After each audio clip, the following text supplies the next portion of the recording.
তারাবির নামাজের নিয়ত কিভাবে করব? তারাবির নামাজের নিয়ত কিভাবে করবেন? কারণ মুখস্থ আছে তারাবির নিয়ত? নামাইতুয়ান বলেন, কার মুখস্থ আছে? একজন বলেন অন্তত। তারাবির নিয়ত কে বলতে পারবে? বলেন বলেন ভাই।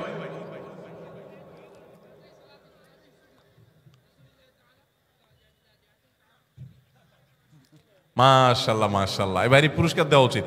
বসেন, আপনি অনেক কষ্ট করে মুখস্থ করছেন। তুমি বগুড়া সদরের লোক ভাই?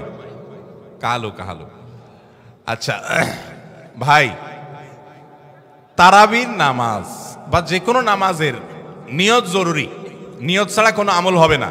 কিন্তু নিয়তটা হলো মনের ইচ্ছার নাম। নিয়তটা কিসের নাম? আমি ভাইকে দিয়ে নিয়তটা কেন শুনছি সেটা আপনারা জানেন? জানেন না আপনারা? আমি ওনাকে দিয়ে কেন শুনলাম বলেন তো? কে বলতে পারবেন? কে বলতে পারবেন না? আমি ওনার দিয়ে এই জন্য শুনছি যে ওইটা আমার জানা ছিল না। এটা হলো সত্য কথা। ওইটা আমি নিজেও জানি না। নামাইতুয়ান দিয়ে শুরু এটা জানি, কিন্তু বাকি শেষেরটা আমি জানি না। এই জন্য আমি চাইছি একটু শুনতে আর কি। আমি জানি না এই জন্য যে কোরআন হাদিসে কোথাও পাই নাই। এখন ভাইরা কেউ পাইলে তো ভিন্ন কথা, আমি কোথাও পাই নাই।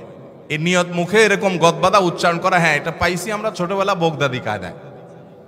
বগদাদি কায়দা এটার জন্য কত মাইদ্যরে হয়তো খাইছি, পাইয়া তখনই ভুলে গেছি।